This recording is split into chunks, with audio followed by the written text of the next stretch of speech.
Bien, continuamos con este diálogo con el doctor Luis Telles y estábamos en un tema que me parece central para el futuro de México, que nos puede hacer, como decía el escocés, más sexy, por un lado. Exacto. Tener un punto de venta muchísimo más puntual, digamos, más preciso a nivel internacional, que mande la señal al mundo de que en México están ocurriendo cosas mayores, que creo que llevamos ya un buen número de años que no mandamos ese mensaje al mundo, en casi ninguno de los capítulos, por cierto. Pero en el tema petrolero, concretamente, el tema energético, que puede ser una palanca que bien aprovechada puede realmente cambiarle la cara y el proceso, la velocidad del desarrollo nacional, ¿no es cierto? Como ya se ha probado en los tres países que mencionábamos, Brasil, Colombia, que quizá el más extremo sea Colombia, si lo vemos así fríamente, porque a través de esa industria ha habido un cambio hasta, se han hecho sexys ellos sí. Colombia es hoy un país ya mucho más atractivo, toda aquella imagen que había sórdida del narcotráfico y tal, ha ido siendo suplantada por esta de un país dinámico, de un país que está moviéndose. Creo que el caso mexicano lo podemos hacer, pero estábamos tratando de segmentar cuál sería el proceso, digamos, si vamos a enviarle señales al presidente electo de México. ¿Cuáles son los pasos? Y decías tú que el primero quizá sería hacer las transformaciones internas que hagan que Pemex tenga que ser competitivo. Ahora, puede ser competitivo como una empresa de escala mundial en la soledad un rato, o ya hay que meter la competencia de una vez. ¿Cuál sería la lógica de esto? Yo creo que se han hecho muchos esfuerzos para que en la soledad se vuelva competitivo. La última reforma que mandó el presidente Calderón y fue aprobada por el Congreso tiene como objetivo esto. Pero mientras al mismo tiempo no se le dé autonomía para poder utilizar sus ingresos, que va a requerir un esfuerzo fiscal paralelo durante un tiempo, y mientras la Secretaría de la Función, que se le ordeñe menos, mientras la Secretaría de la Función Pública esté sobre el cuello de los funcionarios públicos, todo, pues no va a funcionar. Lo que han hecho estos países... ¿Es una puerta para la corrupción también por ese lado? Pues yo creo que yo creo que no, habría que cuidar bien cómo se hacen los procesos, etcétera, pero el primer paso es volver a Pemex competitivo, abrir o que estén posibilidades de competir, no podemos asegurar que sea competitivo, abrir la posibilidad a que haya competencia, así lo hicieron los noruegos, así lo hicieron los brasileños, así lo hicieron los colombianos, sí. Porque para poder tener un punto de comparación entre su empresa estatal y el resto de las empresas, y luego pues ya la empresa misma bajo esas condiciones puede levantar recursos en los mercados de capitales, no nada más deuda, sino capital.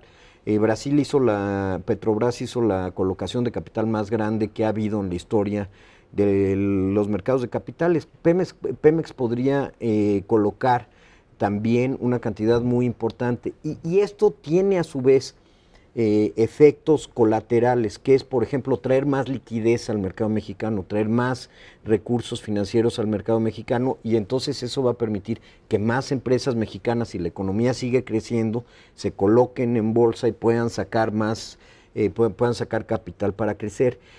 Hay muchos temas y hay muchos sectores de la economía mexicana que están teniendo un sector realmente, un crecimiento realmente notable, como es el sector petroquímico que no está reservado al Estado. Hace poco se colocó Alpek en la Bolsa Mexicana de Valores muy exitosamente. ¿Y por qué? Porque tiene gas muy barato, está utilizando gas natural para ciertos procesos, y porque, dado los costos de transporte... ¿A qué se dedica Alpek, perdón? Alpek hace PET y hace una serie de cosas muy importantes, y tiene plantas en Estados Unidos y tiene plantas en México. Y en México están pasando temas también muy interesantes. Por ejemplo, estamos graduando una cantidad muy importante de ingenieros. En términos per cápita, estamos mejor que China, cuando en una época estuvimos peor que China. Lo que pasa es que ingenieros per cápita, sí, lo que pasa es que hay muchos per cápitas chinos, ¿no? Sí. Pero estamos graduando ya muy buenos ingenieros, que fue uno de los problemas que tuvimos, digamos, a unos cuantos años del TLC. Las empresas se establecían en México y había falta de ingenieros. Hay algunos muy buenos, otros no tanto, pero estamos teniéndolos. Tanto así que General Electric ya tiene en México, instaló su centro de diseño de turbinas, lo tiene en Querétaro con 1,600 ingenieros mexicanos. deben de tener algunos americanos también, me imagino, pero la gran mayoría son mexicanos. Es decir, México ha creado una base educativa en la parte de educación superior y tecnológica muy importante. Tenemos empresas que están creciendo. Ahora tenemos que atraer la atención del mundo hacia México para que vengan más empresas, para que se inviertan más, para que haya más recursos financieros, y eso solo lo vamos a lograr ya teniendo la plataforma haciendo cambios muy importantes en nuestra economía, y yo creo que el cambio energético es lo que va a causar. Van a decir, los mexicanos se están moviendo, como bien comentabas, Enrique. Pues no salimos en el Financial Times. Brasil sale 2 veces a la semana y nosotros no salimos una vez al mes. Y no es porque haya que salir en el Financial Times, pero es el periódico que ven todos los que toman decisiones económicas. No, que te habla de si están ocurriendo cosas o no. Entonces tenemos que buscar... y además de la bala de plata, ¿cuál sería la de bronce y la de...? Bueno, yo creo que, en primer lugar... Me imagino que tendría que ir acompañado. Me preocupa un poco, por ejemplo, ante la velocidad del cambio que traería los cambios en Pemex, o en el sector energético en general, si la proveeduría, por ejemplo, estaría lista en México. Pero yo creo que sí está lista, puede estar lista muy, muy rápido, porque somos vecinos de uno de los países que produce más petróleo en el mundo y produce más gas en el mundo. Y con esto del shale gas que platicábamos hace un rato, que como le comento al público, es un gas que se saca de las rocas, de adentro de las rocas. Está como imbuido en la piedra, sí. La industria petrolera en Estados Unidos, la industria energética en Estados Unidos está creciendo a tasas muy importantes. Y por lo que están produciendo, sobre todo en Texas, en Texas y toda la cuenca, digamos, que va hasta Canadá. Por eso viene el famoso gasoducto Keystone, que tiene una gran controversia en Estados Unidos porque pasa por el parque Yellowstone. Es para traer gas hacia el oeste de Estados Unidos y todo el este surtirlo desde Texas. Pero Estados Unidos se va a volver un exportador neto de energía como en 7 u 8 años. Estados Unidos. Sí, y eso nos va a dar una competencia enorme, y ahí va a haber proveeduría, y eventualmente se va a desarrollar esa proveeduría en nuestro país. De hecho, se está desarrollando ya. Entonces yo creo que no va a haber cuellos de botella, como sí los ha habido en Brasil, por ejemplo. Una de las medidas que se tomaron es los barcos, todos los barcos de servicio, las plataformas, etcétera, se están haciendo en Brasil y se van a tardar tiempo en desarrollarlo. Nosotros lo podemos tener.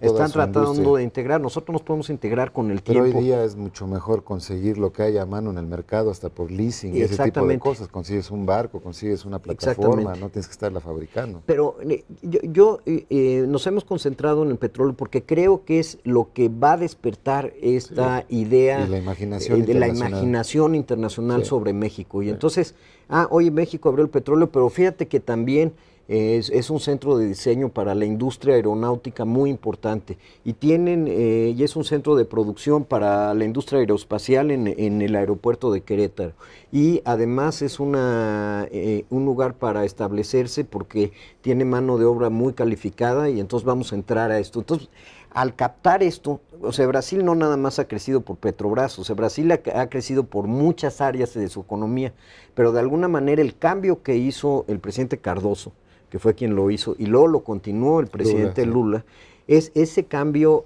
que despertó el interés del mundo en Brasil. Sí, básicamente el mensaje que mandó Brasil, tú estarás de acuerdo conmigo, ¿no? Fue decir, atrás con los tabúes, vamos a dejarlos. Exactamente. Y en México seguimos casados con unos tótems de piedra de 1938, ¿no es cierto? Bueno, donde el mundo ha cambiado muchísimo. Es que en 1938 gobernaba Hitler a Alemania, Mussolini la gobernaba Italia, Hirohito gobernaba en forma absoluta Japón. O sea, el mundo cambió radicalmente. Hubo una Segunda Guerra Mundial, el mundo cambió después de la Segunda Guerra Mundial, luego hubo una Guerra Fría, y ya se acabó la Guerra Fría, y nosotros seguimos diciendo que el 1938 es lo que depende de la soberanía nacional. Yo, francamente, como mexicano, creo que no es el caso, y estamos evitando que se genere valor, y valor implica empleo, implica bienestar para muchas familias. Implica soberanía. Implica soberanía, exactamente. Tener gente mejor capacitada, con más dinero en el bolsillo, con más capacidad de influir en su vida y en las decisiones. Eso es soberanía. Y creo, Enrique, nada más para terminar, estamos en el el siguiente presidente de México está posicionado en una situación envidiable porque tiene una economía muy sólida, tiene una economía productiva, tiene una economía competitiva, y si despertamos el gran potencial que tenemos en el sector energético, tiene efectos colaterales enormes en toda la economía. El ánimo nacional no va puede a cambiar, continuar así. Claro.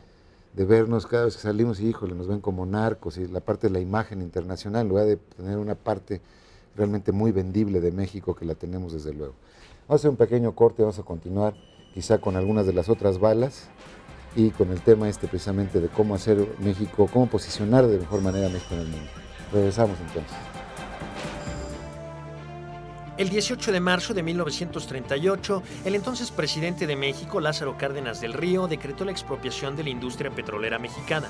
La que para algunos fue una medida temeraria, obedeció fundamentalmente a la negativa por parte de las empresas extranjeras hasta el momento dueñas de la industria a acatar un laudo de la Suprema Corte de Justicia de la Nación, aunque ha impedido modificar los esquemas de extracción, procesamiento, distribución y comercialización del petróleo y sus derivados, muy a pesar de que en muchas ocasiones y a juicio de no pocos, la sensatez económica así lo ha aconsejado.